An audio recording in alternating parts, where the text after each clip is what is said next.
নানা এই পৃথিবী ছেড়ে চলে গেছে অনেক দিন হলো। নানার সাথে আমি অনেক মসজিদে গেছি নামাজ পড়তে। নানার সাথে আমি বাউল গান শুনতে গেছি, পালা গান। সো আমি যখন কোনো অডিও বা সিডি ক্যাসেট কিনতাম তখন তখন দেখা যেত যে জ্যামসের একটা সিডি কিনতেছি বা ওই সময় হিমেশ রেশমিয়ার গান চলতো বা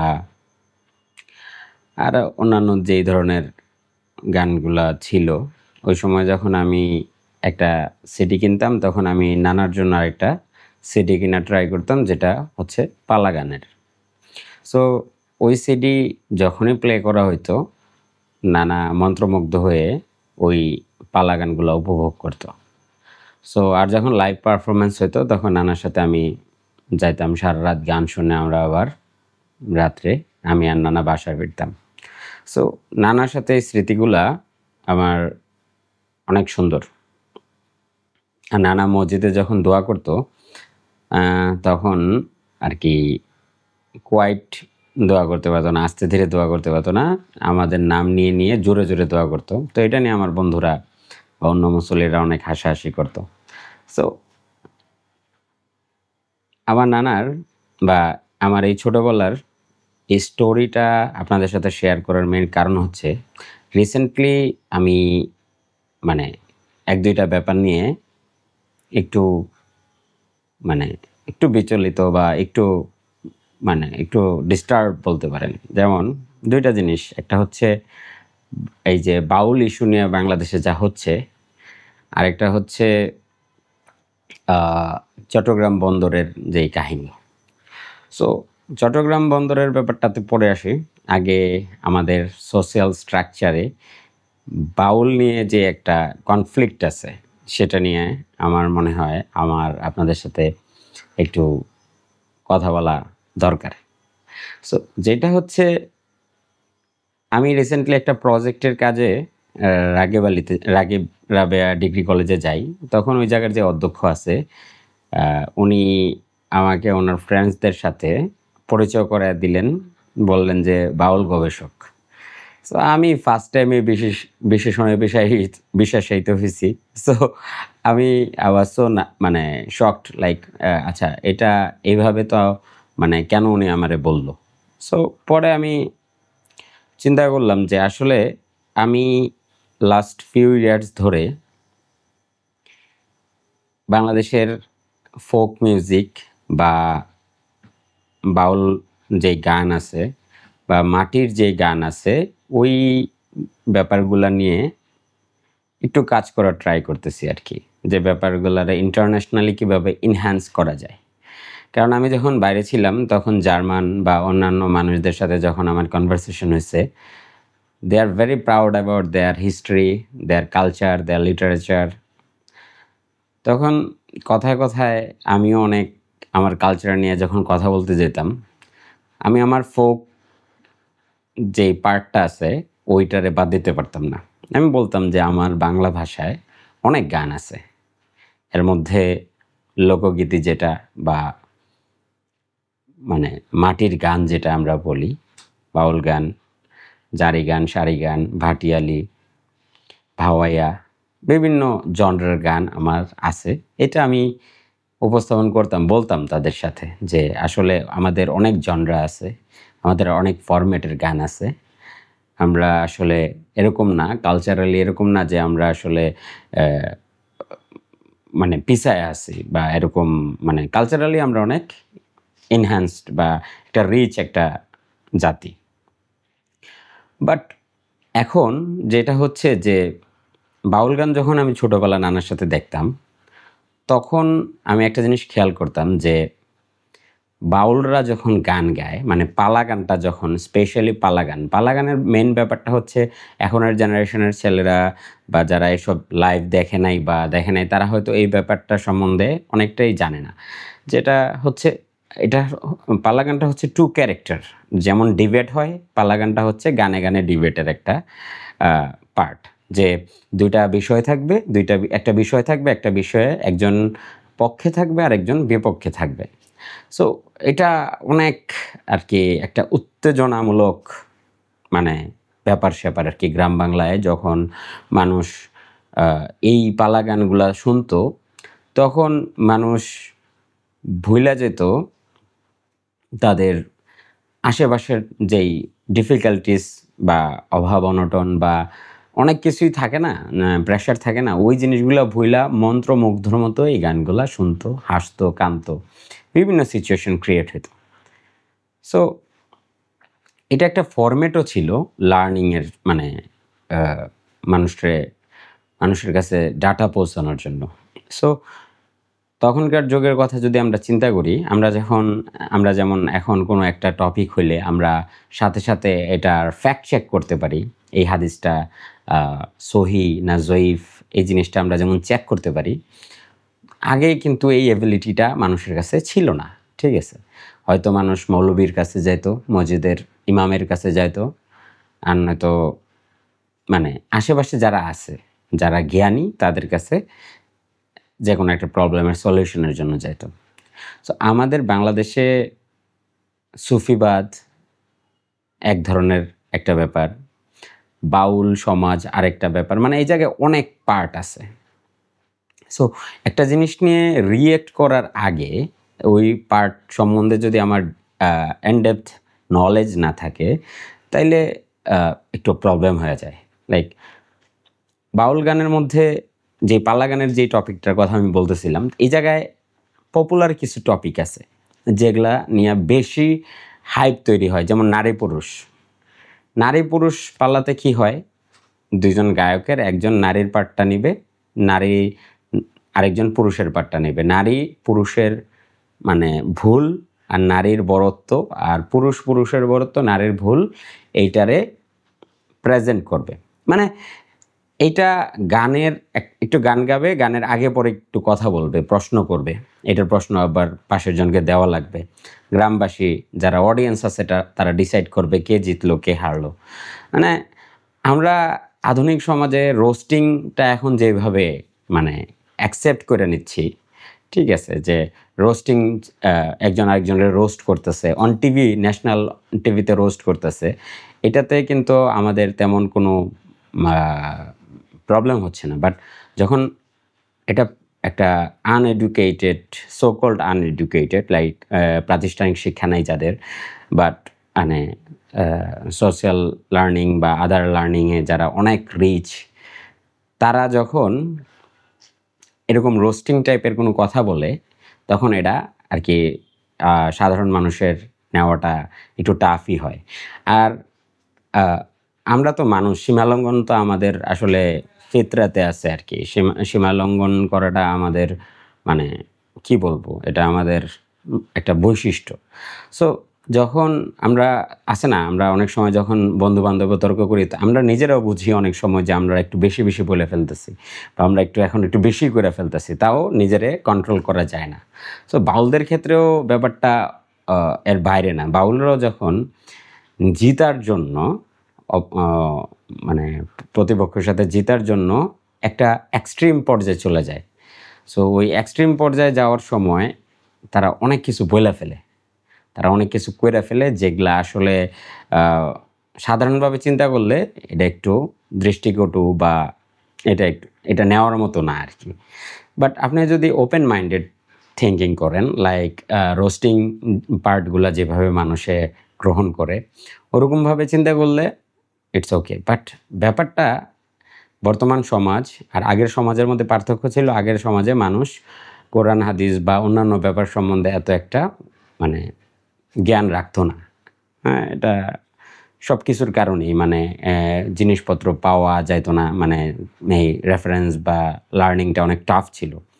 সো এখন যখন আপনি একজন বিজ্ঞ বাউল, আপনি যখন এক জায়গায় যাবেন, আপনারা যখন দেওয়া হবে পালার টপিক, আপনার এটা ভালোভাবে বোঝা লাগবে যে এই পালার টপিকটা কি কন্ট্রাডিক্টরি হয়ে যেতে পারে কিনা।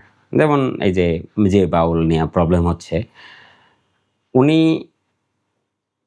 কিন্তু জানতেন বা উনি একটা গ্যাস করতে পারছেন যে ওনার এই ব্যাপারটা নিয়ে প্রবলেম হইতে পারে। এখন স্রষ্টা আর সৃষ্টির পালাগান নিয়ে যদি মানে প্রবলেম হয়, এটা হওয়াটা খুবই স্বাভাবিক।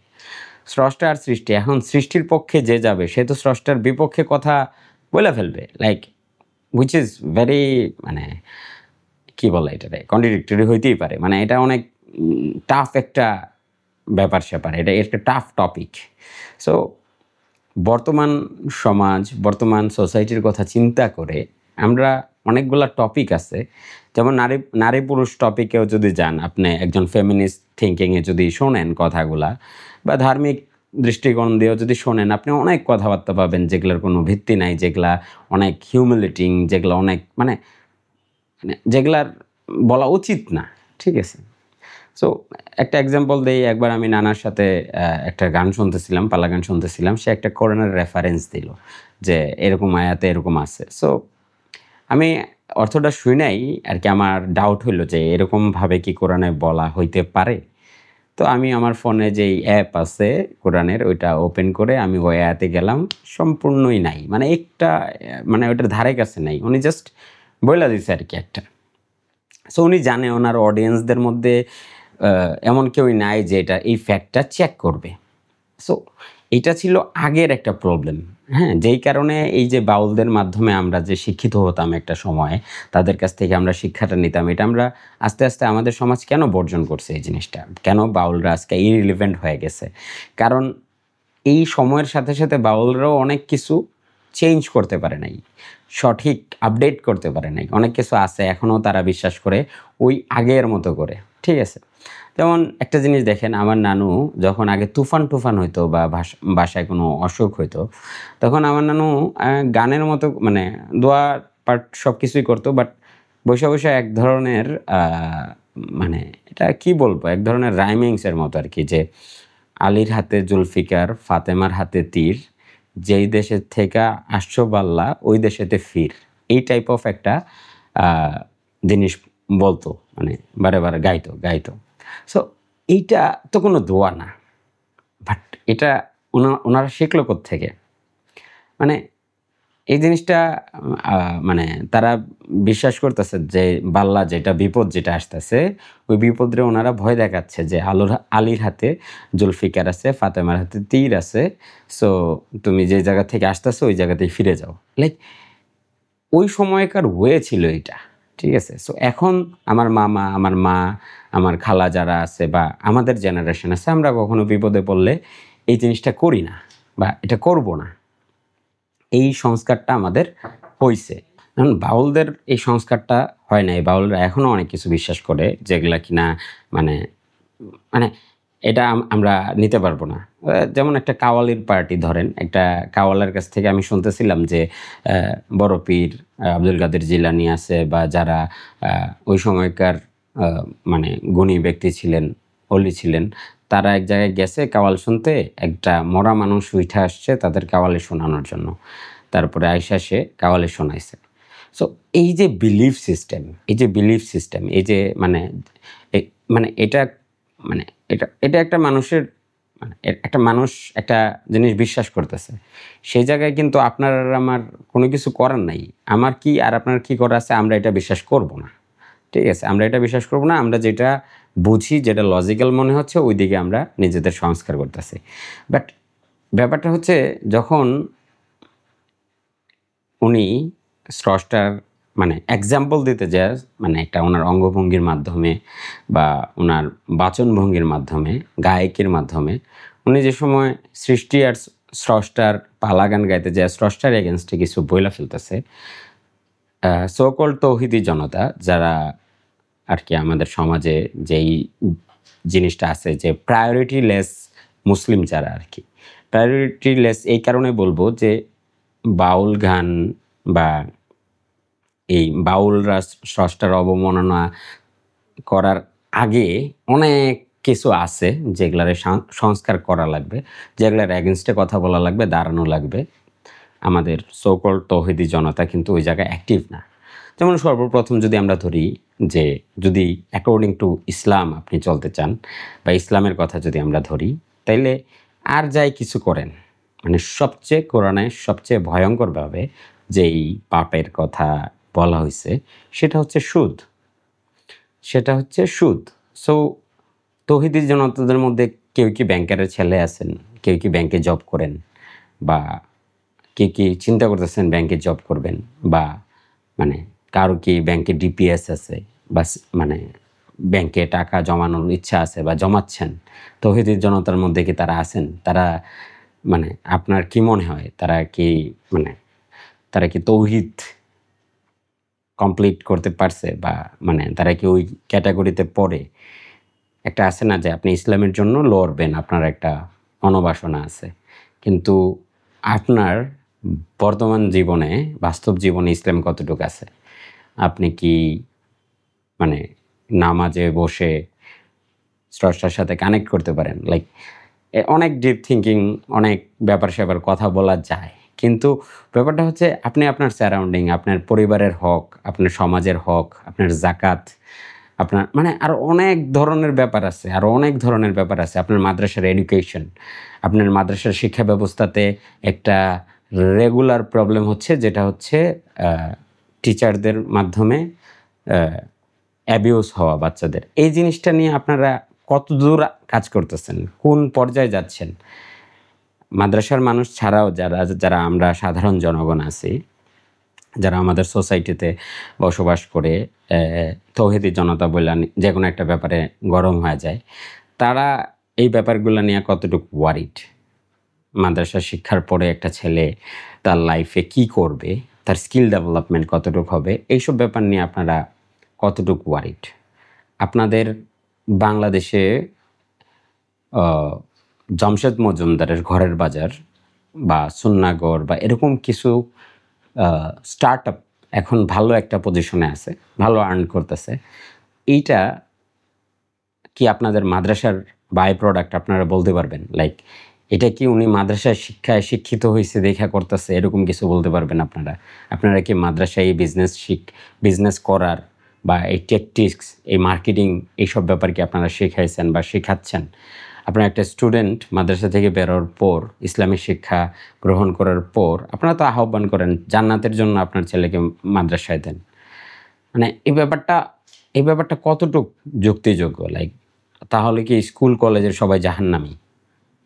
মানে মাদ্রাসায় পড়ালেখা না করলে মানে জান্নাতি হওয়া সম্ভব না? মানে এই ব্যাপারগুলো অনেক মিনিং বের করা যায় আর কি। সো আমার যেটা কথা, যে একটা সমাজ, এই বাংলাদেশ, হিন্দুর বাংলাদেশ, মুসলমানের বাংলাদেশ, খ্রিস্টানের বাংলাদেশ, বৌদ্ধর বাংলাদেশ, নাস্তিকের বাংলাদেশ, বাউলের বাংলাদেশ, লালনের বাংলাদেশ, সবার বাংলাদেশ। এটা এই জিনিসটা আমরা আর কত দূর, কত বছর যাওয়ার পরে বুঝতে পারবো যে এই দেশটা আমাদের সবার।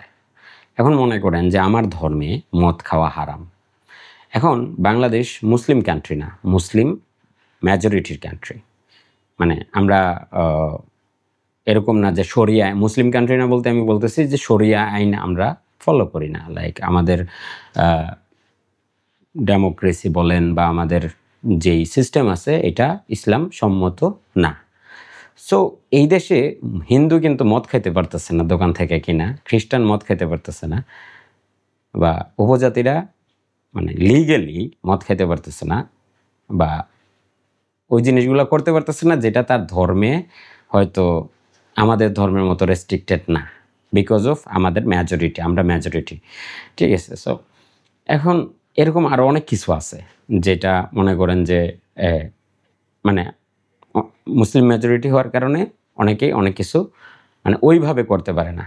এখন এই জিনিসটা হয়তো আপনি আমি ফিল করি না ততক্ষণ যতক্ষণ আমরা মেজরিটিদের মধ্যে থাকি।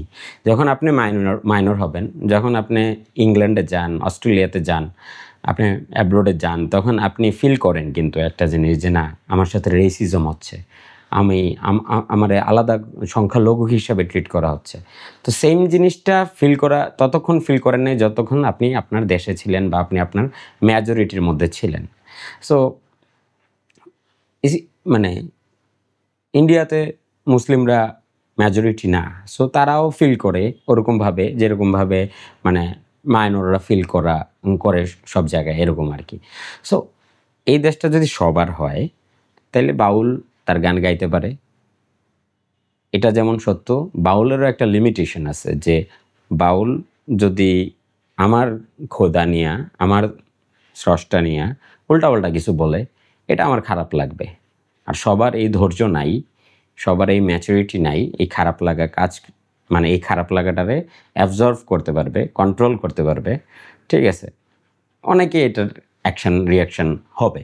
ঠিক আছে, যেটা হচ্ছে বাউল গানের উপরে মানুষের মানে বাঙালি এত ক্ষিপ্ত না। আমি সুনামগঞ্জে অনেক জায়গায় বাউল গান দেখতে গেছি, মসজিদের মুতল্লি পর্যন্ত এই স্টেজে ছিল। সো মানে দে ওয়েলকাম, মানে they accept this things. But ব্যাপারটা হচ্ছে এটারও একটা সিস্টেম আছে। লাইক যেমন অনেক মাওলানা আছে, অনেক উল্টাপাল্টা কথা বলে। দেখেন আমাদের মুসলিমদের মধ্যে অনেক ফিরকা আছে, একজন আরেকজনের কাফের ঘোষণা করতেছে। সো আপনারা কিভাবে চিন্তা করতেছেন যে বাউলদের মধ্যে এরকম উল্টাপাল্টা কোনো কিছু থাকবে না? বাউলদের মধ্যে তো আরও মনে করেন ঝামেলা থাকতে পারে, তাই না? যে একজন একটা বলতেছে, এটারে আবার আরেক বাউল মানে করতেছে না, কি বলে এটারে রিকগনাইজ করতেছে না, বা উনি হয়তো অতিরঞ্জিত করে বলতেছে। সো এই ব্যাপারগুলা হচ্ছে আমার এই টপিকটা নিয়ে চিন্তা আর কি, যে আসলে এই জায়গায় এরকম না যে বামরা যেভাবে বলতেছে বাংলাদেশে বাউলদের উপরে, এটা আসলে ওরকম না। আবুল সরকার যেই কাজ করছে সেই কাজের জন্য ওনাই মানে করা হয়েছে।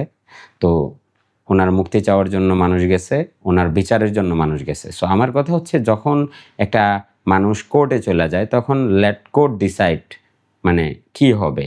আমরা ওনার মুক্তি বা ওনার শাস্তির জন্য বাইরে গ্যাঞ্জাম করার তো কোনো দরকার নাই। তাহলে তো আমরা কোর্টের উপরে বিশ্বাস করতে পারলাম না।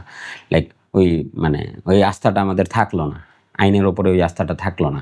ঠিক আছে, তখন যায়া আবার আরও বেআইনি কাজ করলাম, যে আমরা মারামারি করলাম, বাউলদের পিঠায় পানিতে ফেলাই দিলাম যারা মুক্তির জন্য আসছে। সো এইটা তো মানে এখন যদি বাউলরা সংখ্যায় বেশি হইতো, আপনি কি পিঠায় পানিতে ফেলাইতে পারতেন? পারতেন না। সো এই ব্যাপারগুলো মাথায় রাখা লাগে যখন আপনার সাথে কমজোর কেউই থাকে, সংখ্যালঘু বলেন বা যার শক্তি কম, তার প্রতি আপনার সদয় হওয়া লাগে। ঠিক আছে, এইটা হচ্ছে মানে হিউম্যানিটি বলে আর কি, মানে মানবিকতার যে দৃষ্টিকোণটা আছে। আর ইসলাম একটা অতি মানবিক ধর্ম আমি মনে করি। সো কোন ইসলাম আমি ফলো করি আর আপনি কোন ইসলাম ফলো করে মনে করেন মানুষের পিটাইতে যান, আমি জানি না। আসলে এই জায়গায় আমার অনেক প্রশ্ন, আমার কনফ্লিক্ট। সো বাউলের টপিক হচ্ছে এটা নিয়ে আর কি। বাউল আমি চিন্তা ভাবনা করছি যে এটা নিয়ে আমি মানে এতটুকু বাউলদের ব্যাপারে আমার চিন্তা ভাবনা। সো এবার আসি চট্টগ্রামের মানে পোর্ট নিয়ে। সো আমি তখন অবাক হই যখন দেখি বাংলাদেশি সরকারি কোনো কর্মকর্তা তার কাজের জন্য আন্দোলন করে। লাইক ফার্স্ট আমি শুনলাম যে নির্বাচন কমিশন থেকে যখন ভোটার আইডি কার্ডের ডিপার্টমেন্টটা আলাদা করতে চেয়েছে তখন তারা আন্দোলন করছে। তারপরে এয়ারপোর্টে যখন ডিফেন্সের মানুষ ঢুকাইতে চেয়েছে তখন তারা আন্দোলন করছে। লাইক আপনি একবার চিন্তা করেন যে আমাদের দেশের ব্যুরোক্রেটরা বা আমাদের দেশের সরকারি কর্মকর্তারা কত কর্মনিষ্ঠা, কত কাজের প্রতি তাদের কত নিষ্ঠা, কত ভালোবাসা। তাদের কাছ থেকে কাজ সরায় নিতে গেলে তারা আন্দোলন করে। হাসবেন না, আসলে এটা হাসির কথা না, এটা খুব সিরিয়াস কথা। ঠিক আছে, যে কতটুক তারা কাজ করতে চায়। আপনি সরকারি অফিসে যান না, আমি ওই দিন ড্রাইভিং লাইসেন্স করতে গেলাম বা গাড়ির নাম ট্রান্সফার করতে গেলাম, মানে তারা এত কাজ, এত ওয়ার্কোহলিক তারা তারা মানে তো ওই ব্যাপারটাই আর কি। যখন আপনি দেখবেন যে কেউই আন্দোলন করতেছে বন্দর বাঁচাও বা এইটা দিয়ে দিচ্ছে বা ওইটা দিয়ে দিচ্ছে বা আমার ভোটার আইডি কার্ডের নিয়ে নিচ্ছে বা আমার এয়ারপোর্টে ডিফেন্সের লোক ঢোকাচ্ছে আন্দোলন, তখন বুঝতে হবে এইটাই যে সে তার স্বার্থে আঘাত পড়তেছে। এখন যদি আমি বলি যে রেল বাংলাদেশের যে ব্যবস্থা, এই ব্যবস্থার উন্নয়নের জন্য আমি জাপানের কোনো একটা কোম্পানিকে বাংলাদেশ রেলওয়ে দিয়ে দিচ্ছি, আন্দোলন হবে। কারণ রেলে যে পরিমাণ দুর্নীতি হয় বা মানে অন্যান্য যেই ডিপার্টমেন্টগুলোতে যে পরিমাণ দুর্নীতি হয়, একটা জাপানি ইনস্টিটিউট বা একটা বাইরের ইনস্টিটিউট যখন এসে ঢুকবে তখন আর ওই ফ্যাসিলিটিসগুলা থাকবে না। দেখেন, আপনিই বলেন যে বাংলাদেশের মানুষ সরকারি চাকরি কেন নিতে চায়, সরকারি চাকরির কেন এত ডিমান্ড, কেন ডিমান্ড, কেন সরকারি চাকরির জন্য সবাই হন্যে হয়ে ঘোরে? কারণ কি স্যালারি, অনেক টাকা স্যালারি সরকারি চাকরিতে, অনেক কবে কবে কবে না কবে পেনশন পাবেন ওইটা, নাকি সরকারি চাকরির মধ্যে ডিউটির কোনো মানে নাই, চাপ নাই, নাকি সরকারি চাকরিতে গেলে extra income, so called extra ইনকামের ব্যবস্থা আছে। তো এই জিনিসগুলার অর্থ মিললেই বোঝা যায় যে দুয়ে দুয়ে কত হচ্ছে আসলে। কারণ এখন দেখেন বাংলাদেশে এখন মানে যারা আওয়ামী লীগ সাপোর্ট করতো তারা তো আর দেশ থেকে হাসিনার সাথে চলে যায় নাই, তারা দেশে আছে। সো আমি এতদিন মানে 24-এর অভ্যুত্থানের পর থেকে এখন পর্যন্ত আমি যত মানুষের সাথে চলাফেরা করছি যারা আওয়ামী লীগ সাপোর্টার ছিলেন বা আছেন, তারা হয়তো মুখ ফুইটা আগের মতো কিছু বলতে পারেন না। তারা কি বলেন যে না, আগের মতো নাই, সব কিছু চেঞ্জ হয়ে যাচ্ছে, সমাজের অবস্থা খুব খারাপ হয়ে যাচ্ছে, আইন শৃঙ্খলা খারাপ হয়ে যাচ্ছে, ঠিক আছে, বা দেশ বিক্রি হয়ে যাচ্ছে, সেন্ট মার্টিন দিয়ে দিচ্ছে, বা অনেক ধরনের ব্যাপার তাদের মধ্যে, ব্যবসা বাণিজ্য আগের মতো নাই। সো এখন এই জিনিসগুলা হচ্ছে কি যে এগুলা আসলে চেঞ্জ করা সম্ভব না, এগুলা চেঞ্জ করা সম্ভব না। এই কারণেই আগে যে ছিল উনি এতদিন থাকতে পারছে। কারণ আমাদের দেশে যখন আমি আপনার একটা ফ্যাসিলিটি দিয়ে আমি যে কোনো ধরনের অন্যায় করি, এটা আর অন্যায় থাকে না, এটার তখন অন্যায় থাকে না। এখন পোর্টে আমি চুরি করতে পারি, আমি কমিশন নিতে পারি, চাঁদাবাজি করতে পারি। এখন এটা যদি যেই সরকার আমাকে অ্যালাউ করতেছে, ওই সরকার সবচেয়ে ভালো সরকার। হ্যাঁ, আপনি ট্যাক্স ছাড়া বিজনেস করতে পারতেছেন, ওই সরকার সবচেয়ে ভালো সরকার। আপনি যেখানে সেখানে গাড়ি পার্ক করতে পারতেছেন, দোকান বসায় দিতে পারতেছেন সরকারি জায়গায়, ওই সরকার সবচেয়ে বেস্ট সরকার। আপনার চাকরি যাচ্ছে না, আপনি একের পর এক ঘুষ খাচ্ছেন, একের পর এক ঝামেলা হচ্ছে, আপনার ব্যাংক থেকে কোটি কোটি টাকা হ্যাক হয়ে যাচ্ছে, আপনার তাতে কোনো জবাবদিহিতা করা লাগছে না, ওই সরকার সবচেয়ে বেস্ট সরকার। ঠিক আছে, সো আপনি মনে করেন যে এয়ারপোর্টে হ্যারাস হচ্ছেন, এখনও হয়, এটা তার একদিনে পরিবর্তন হওয়ার জিনিস না। বাট এইসব জিনিস হওয়া সত্ত্বেও যদি আপনার প্রবলেম না হয়, আপনি মনে করেন যে আপনি সরকার ঠিক ছিল, তাহলে এই জায়গায় আর বলার কিছু নাই। সো আর তারা মানে এখন কি করবে আর, এখন যারা আমি সাপোর্ট করি উনি যদি আমার ফালায় চলে যায়, তাহলে তো আমার আর কিছু করার নাই, তাই না? সো ট্রাই করা আর কি, দে উইল ট্রাই লাইক। আবার তাদের আমি বিশ্বাস করি তারা অনেক ট্রাই করবে, তারা অন্য দলের মতো না যে ভালো ট্রাক সরাইতে পারবে না, এরকম এই টাইপ অফ না তারা। আই ফিল লাইক, আমার মনে হয় তারা ট্রাই করে যেতে থাকবে, একের পর এক ট্রাই করবে, একের পর এক ট্রাই করবে, করতে থাকবে, আমরা এটা দেখতে হবে আমাদের। সো এই আর কি। সো এই দুইটা ব্যাপার নিয়ে আর কি আমি ভাবতেছিলাম অনেক দিন, তো ভাবলাম যে আপনাদের সাথে আমার থটগুলো শেয়ার করি আর কি। সো জানাবেন আপনাদের কেমন লাগলো। আল্লাহ হাফেজ।